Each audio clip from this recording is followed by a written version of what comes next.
This program is brought to you by the City of Fountains Coaches Association.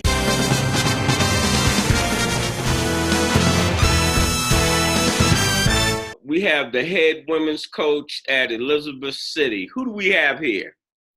You have Tynesha Lewis. Hey, Tynesha, I gave you a rundown before we got on the air. Run it down to a little bit about your past history. Also, give some props to some of the coaches and mentors that help you get to that skill level that you're at now.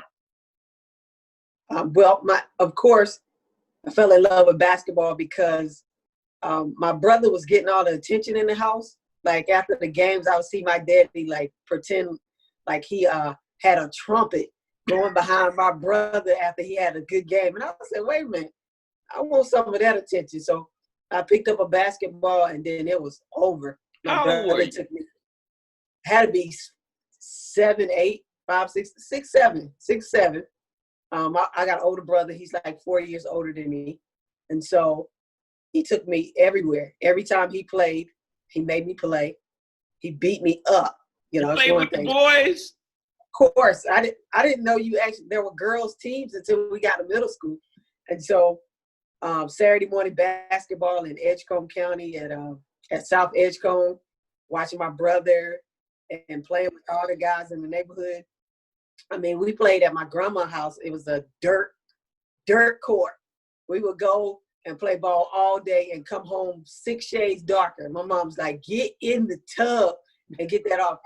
And it's just, I loved it since then. And, you know, my brother's my first coach. My dad, you know, he built us. It started with a bike tire on the side of the barn. You know, bike tire? A bike tire, you know, the little rim, Right. And then a crate from the grocery store, tear the bottom out, and then my dad. You went from the bike tire to the crate? Yeah, step by step. Jefferson's, you was moving on up. Yeah, and then my dad built us, you know, he got some plywood. My dad was a master carpenter. So he built us a backboard, and then he put up us a basketball court in the backyard. And then, it was over. Like, that's where I lived. You know, Mom, do your homework, finish homework as soon as I can, and then I'm outside until she made me come in. So, yeah, that's where it all started, the backyards of Macclesfield, North Carolina. So, you played for your high school? Yes. I played at Southwest Edgecombe under Sandra Langley. But I had some great middle school coaches. That's what I want you to do. As I said, give them their props. So if they watch the interview, they know that you really appreciate them for what they contributed to you getting to this point. Yeah, my middle school coach was fundamental Susie. I mean, you know, wasn't going to be all that extra stuff. You're going to know how to dribble. You're going to know how to shoot. You're going to know how to pass. You're going to be able to do the fundamentals. And Coach Cobb stayed on that for us for years. And then Sandra Langley's just won coach of the decade or something in the area for high school. She's been coaching, I want to say 40 years, like a long time, like since she was in her 20s. And so she's about 60, so 40 years at high school. And she coached me. We won 101 and 16, 17. So she was outstanding, just taught me to think the game. Always a student of the game. And then, of course, Coach Al. I mean, I say all the time, like, you know, I'm sad that people didn't get to not only play for her, but to What grade was that? At North Carolina State. All right. Yeah, Coach K, she one of the things she taught me was preparation. We never went into a game and we didn't know what was going to happen or what was going on. So we were always prepared in anything that we do, wherever we go in life. She was just a great servant leader, the kind of coach, you know, you want to model yourself after. So, and I enjoyed that time with her.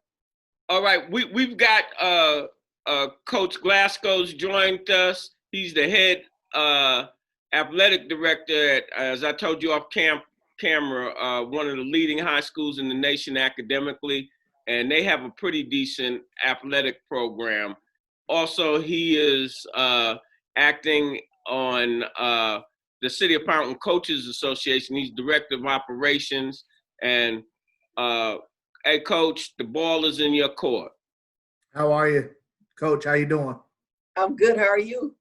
Good, good. Sorry I'm late. As you know, with these Zoom calls, you get off one and get on another one, and then on another. Yeah, one. I got another one coming up too, so I got you. Yeah.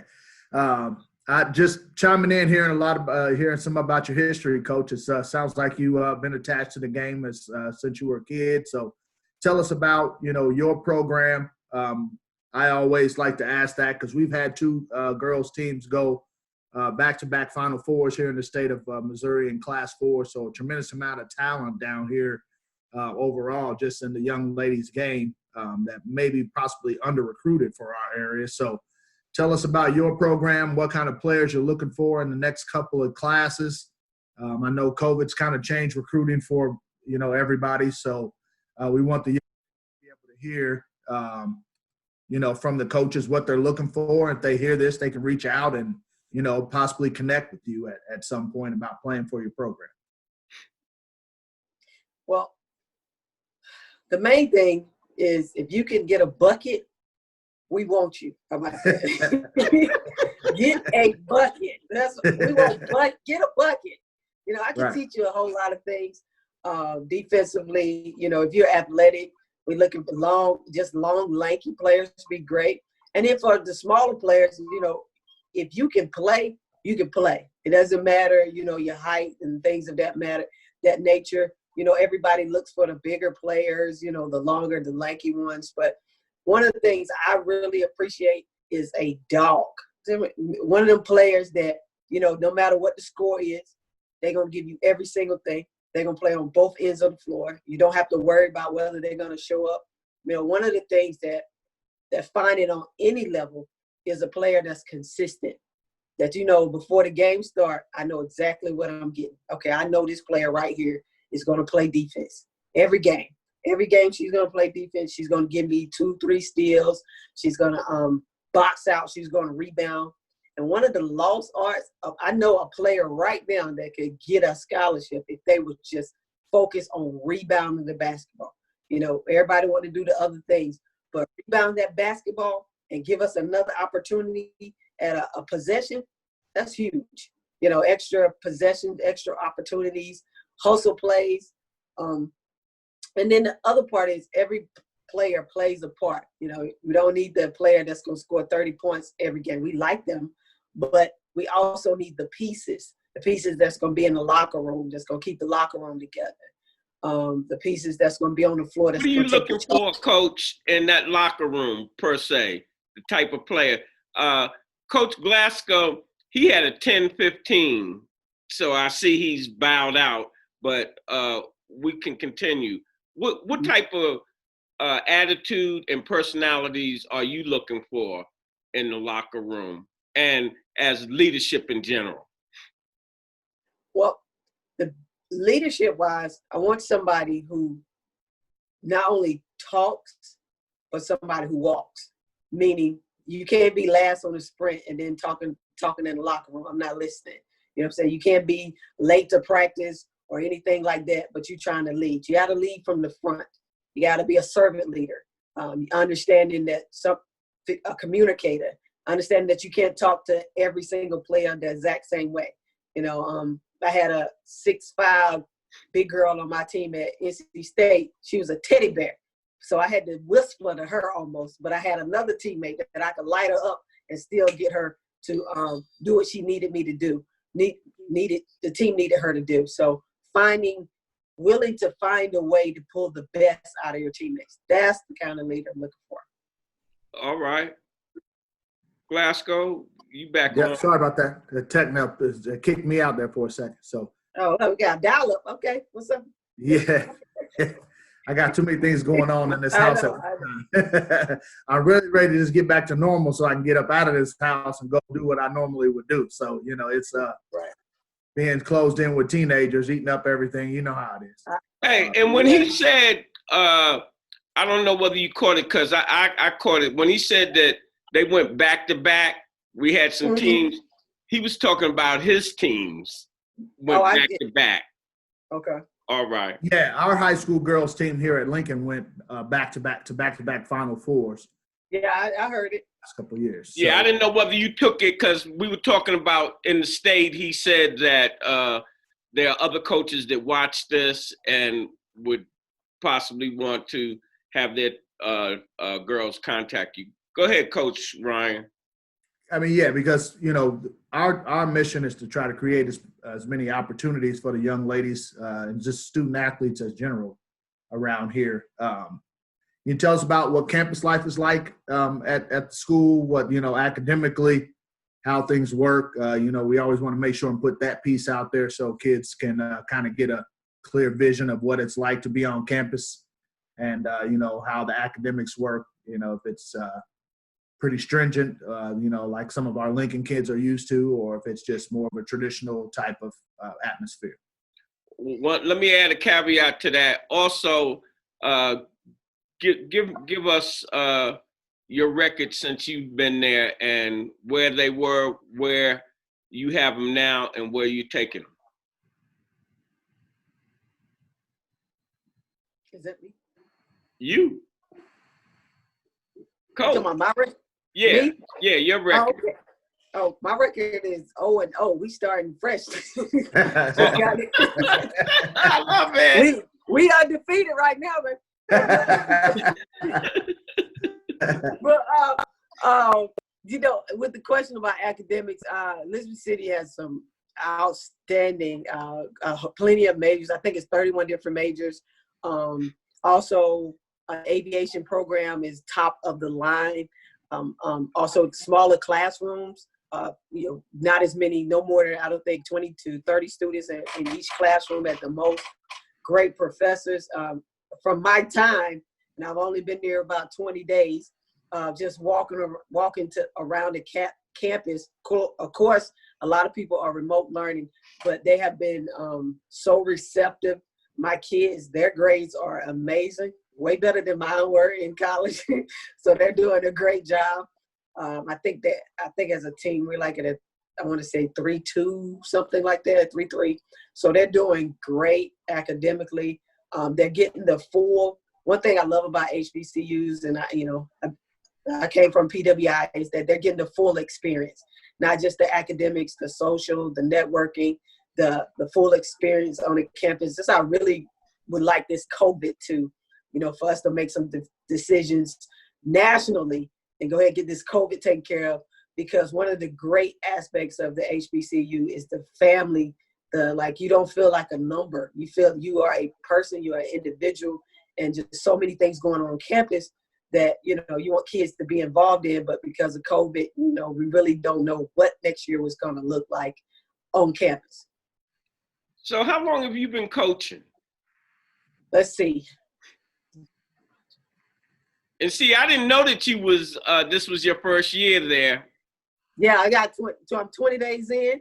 I started June 1st. What's today? 20 days in. I coached high school. I coached 4 years in Division I basketball. A year under Coach Al as grad assistant, Illinois State for a year, and then 3 years at North Carolina Central. Oh, me mentioning, you didn't even tell me. I was holding out on you till late.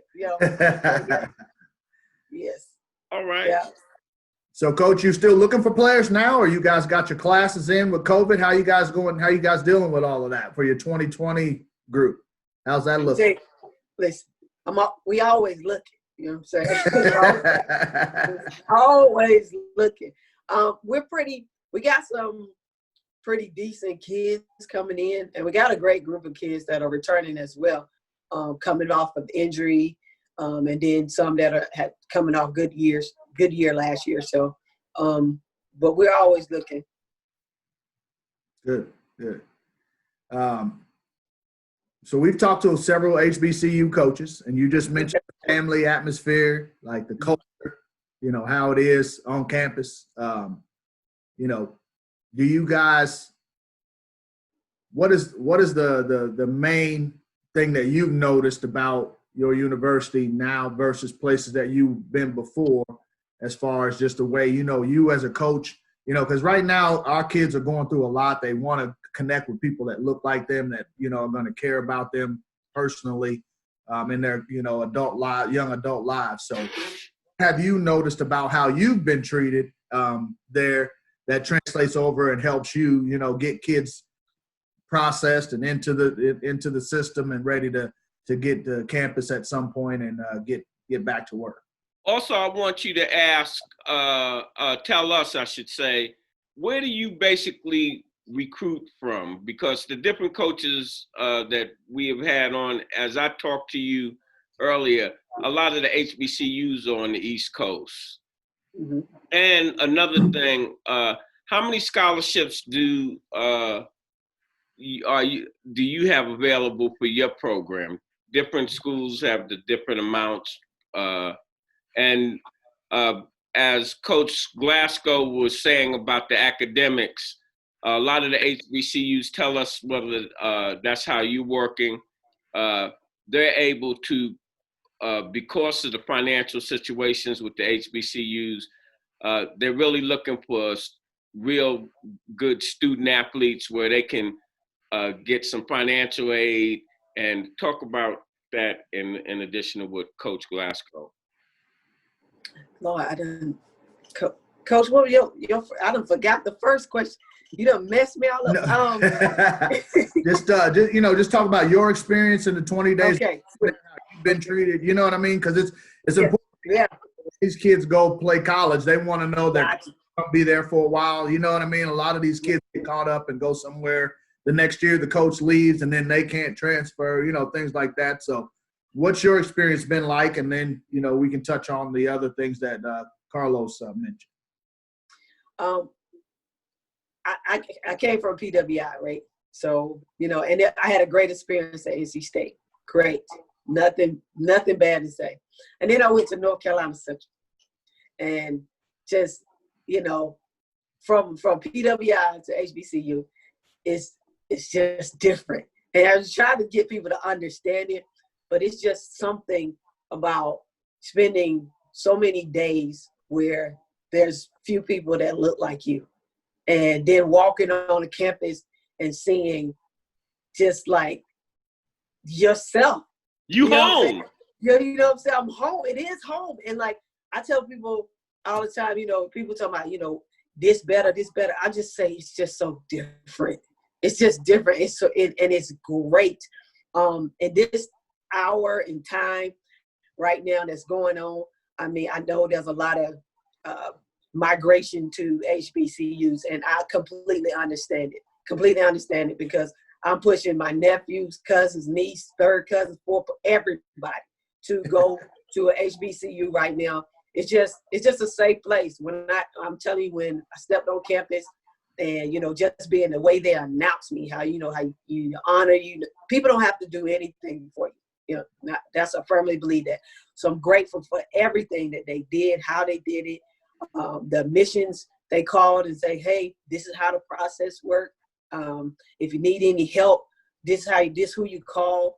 Set up these are all the things that needs to get in, and then compliance, AD, the chance. I mean, it has been absolutely amazing, and it makes you want to ensure that you do a great job for them because they deserve it. And so, I mean, I'm grateful, but I'm so excited. I plan on being there as long as I can. You know what I'm saying? So I don't plan on going anywhere. I want to win a national championship for the 252. D2, you know what I'm saying? And so, I'm excited. And so, and Dawn Staley said something in an interview the other day about Black women coaches, or there's just something that I can translate to Black girls or girls in general that others cannot. and how to navigate this world as a Black woman.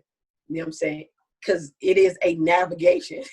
And so trying to prepare these young people for the world that they're about to face, emotionally, physically, psychologically, navigate the corporate world. I worked in corporate America for 4 years. Was at the top of that job as well. I taught for 3 years. So sort of kind, and then played professionally for 6 years. Played overseas for 3. And so here I am, coach. So I've sort of kind of been in every world that they want to be and will have to be. So being able to help them navigate through not just conversation, but through experience. So that sort of kind of, is important for me. And what was the next question? Help me out. What was the next question? I'm like you. I'm brain dead. You wanted to talk about like, we know HBCU you only get a certain amount of full scholarships. If you have to work on, through the academic piece and try to blend those two together. So just kind of tell us how that works for you guys. I mean, do you have to do the same, or do you have a certain amount of full scholarships that you can give, or is they normally just a package type deal for you guys too? Well, currently, right now, we're equivalent of 8.5. Most people are operating at 10. Okay, like other schools are operating 10. My goal is for us to be operating at 10 soon. And I recruit anywhere there's a kid that's good. I don't, I prefer to. My preference would be to stay in North Carolina, but if it's a kid can play in Missouri, we going to Missouri together. Okay, so we're gonna figure out how to do it. That's just the end of that. But they've done a great job, financial aid, putting together a package to make sure, the kids are taken care of. And I want to make sure that they're taken care of. I'm doing some fundraising really soon to make sure our kids have the best experience. My experience at North Carolina State changed my life. And it wasn't just the basketball part. It was having the opportunity to experience some things that Coach Al gave us the opportunity to experience off the court. And that came from, funds. So I want our kids to be able to experience some things, not just on the court, but off the court. And so, I'm definitely in the process about 1st of July, rolling out fundraiser. So make sure that every one of their needs and a couple of their wants are being taken care of. Hey, Coach, that corporate experience is going to come in handy on that. No doubt. Because when we've interviewed my guy, Dr. Martin at UMKC, he had that corporate experience. And when he came in, they had like 100 donors and important people to the program. He got that up to like 500 by reaching out. And you seem really savvy on that. Mm-hmm. And why I went brain dead was because when you were explaining that atmosphere of HBCU, and I experienced it at Virginia State and then at Central State in Wilberforce, Ohio, it's just, a kid does not really understand when you go to a PDI or that it's a total difference. Not that you can't have a good experience at those universities, but when you go to a HBCU, you home, baby. And everybody knows you, whether you an athlete or you just walking down the campus, and you don't have to fit in because all those people come from the same type of background that you come from. You ain't got nothing to prove. And it's just a experience. And so you were so passionate about that, my brain just went dead on me. I mean, it was just, I never experienced till I came and worked at North Carolina Central. And it's just, I knew my brother loves my brother went to North Carolina Central. He loves it. And I was like, why does he love the school? What is it? And now, I mean, I get it. I mean, it's just different. I get it. I used to come down there when Doc Walker was the head track coach, and he wound up being the head track coach for the Olympics also, because I think I told you I ran track. But tell me this, what would you advice would you give a young athlete that's trying to go to the next level? Last night, you know, Father's Day, my grandson came and I was working in the office, and my daughter came, and I was trying to tell him, he's a dual athlete, he's playing football, but I was telling him about being a student of the game, how important that was. I was trying to get him to listen to some of these coaches' interviews. They might not understand that's being a student of the game, finding out what the coach is looking for, what's on coaches' minds. And so I was saying to him, you need to be in the gym, man, shooting 1,000 jump shots with the ball machine. You need to be working on your personal skills. There's nothing wrong with AAU, but that's not going to get it. For real talented players, that might do. But when you building your skill set, that means you going in the gym by yourself or with a couple of people. When you go to these practices and they got 30 kids and so forth, you're not going to get the time that you really need. It's work, but the European model is different. They're in the gym working on their personal skill set during the summertime. And I was saying to him, really work on your defense. Everybody can, given all things being how they are, everybody wants to be a scorer. But some coaches, and a lot of them are looking who can put the stop on the score. And you mentioned that.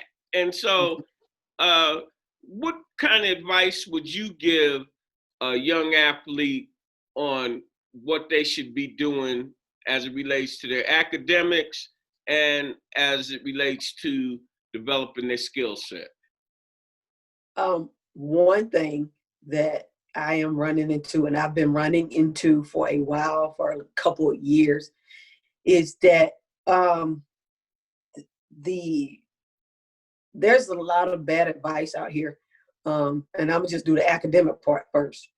We're having kids I'm talking to kids who've been told they don't need a particular class, or you good, you don't need foreign language, or you don't, you're fine, you only need 3 Englishes, or blah, blah, blah.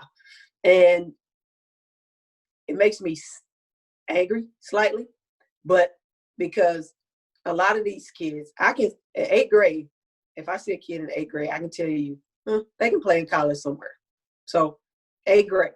So there's a track that they should be on academically to make sure they have the right amount of Englishes, math, foreign languages, whatever. So for a young person to go to school 14 years, kindergarten all the way, 13, 14 years, and not have the classes they need, it does something to me as a former high school coach, former middle school coach, that so many people failed this kid. You know what I'm saying? And and then, you know, so including the parents. It's a gamut. It's a whole list of people. So one of the things, when finally I get to do a camp or something, there is going to be a classroom session, and they have to bring their transcript to my camp. And I'm going to walk them through the classes that they need, the GPA that they need, myself, because it is the saddest thing in the world to call a parent and ask them, you know, tell them that their kid don't even have the class to qualify to even get into school, and they've been playing a sport that could pay for their education for 7, 8 years. And so that's one of the things. Academic, know what classes you need to take, know what GPA you need. And then even if you have the classes, make sure you know what the admissions requirements for the school, because you can qualify by the NCAA rules to be D2, D1, but cannot get into the institution that you want to get into. And that starts early. Hey, Coach, because I'm one of the ones that you're talking about. When I came out of school, New York, you got 3 different types of diplomas. An academic with 4 years of language, math, and all of that. A commercial with typing, bookkeeping. Yeah. And you had the general, which I got. I was the general. Shop, shop, shop, gym, gym, gym, basically. And when I got down, I told you I went to Petersburg. I had my first semester, 0.7 grade point average. Found myself in all remedial classes. Wasn't even eligible for the sport I had got a full scholarship on. And that was back in '69. And some of that stuff is still going on because the coaches are not preparing and the parents are not looking into what it takes. The era I came up in, all kinds of shenanigans was going on with the academics, but it's more the athlete. My mindset was, if you good, you can get, all those days are gone. Yeah, they still going on. It's still going on. Yeah, well, they shouldn't. And with African-American athletes, I don't know whether you went to our website, cascadesports.tv, but we call ourselves Home of the Student Athlete. And we have a program also that says bridging the gap between sports and education, because there's a very, you're not going to, I don't even be giving them, you have a chance at the pros. I be saying, you're not going to go pro, but you can use that education as a springboard that might help you take care of yourself for the rest of your life. And all that comes through sports. And so I'm glad that you're hitting on that point about advice. We just had a author on that wrote 2 or 3 books to moms, especially about student athletes and what moms should know about raising their sons. Because in our community, unfortunately, we have a lot of single family parents, and she was appalled just like you. I could see the feeling in you when you really disappointed that along that stairway that some of these coaches and people that have had athletic contact and mentorship with these kids haven't really stressed that just as much as they stress the sport. When I coached, I started with middle school boys, and in a lower income area, and most of my kids have parents in prison, or they were gang members. I didn't care. They my sons, as far as I'm concerned. And so I had the one thing that they do anything for. That's why I know that as coaches, we are so powerful. We can be so impactful. I had the one thing that they wouldn't fight for. They'll stop selling drugs for. They'll stop cussing. They'll pull their pants up. They'll do whatever I ask them to do. If I would say, you're going to sit on this bench. I had kids who had never made an A or a B their whole life. And by the end of the season, they had the highest GPA of the school. And so that taught me something. It taught me that if early, that just like, 8th grade, 7th, 8th grade, it should not be about winning at all, period. It's about teaching principles. The principle of you're not going to play if you don't get it done in the classroom. So then the high school coach doesn't even have to worry about that, because the middle school coach, when the games don't matter, these games do not matter. They don't matter. Well, what I see, especially in the summertime, they put so much money in the sport. Everybody's trying to be trained by this one or that one. And I'm really surprised. You look real young, but you came up the same way. I was telling my grandson last night, hey, y'all running around with personal trainers and all of that. hey, we played hard in the park, and you was playing on dirt also. You know, they don't. A lot of them don't have that type of experience. I was like, you get your skill set playing one-on-one also, and playing with the older boys. One of the best drills is 101 on 1 on 1 on 1 on 1, like over, because you got to learn how to get by somebody. You got to know to read body language. You got to learn how to read footwork. You got to learn how to read a defender. You know, I personal trainers, I don't have a problem. I think there's a place for everybody. Right. But I think that, you know, when you overdo one area, you miss out on like that alone time with you in the gym by yourself. That's where the dreams are really built. Like that's where I figured, that's how I got to the Final Four in my head, because I got there in my dream in the backyard first. I dreamed it. How I hit the winning shot.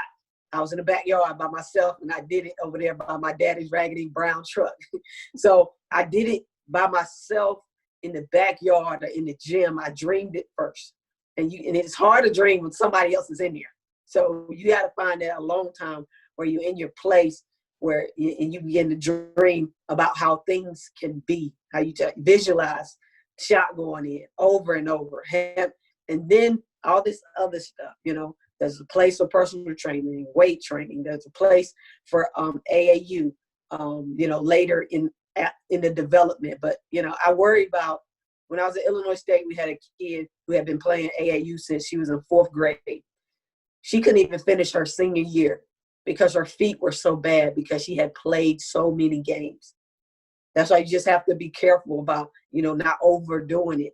You know, girls are built different than guys. So they, you know, we can do some great things, but that pounding on the body.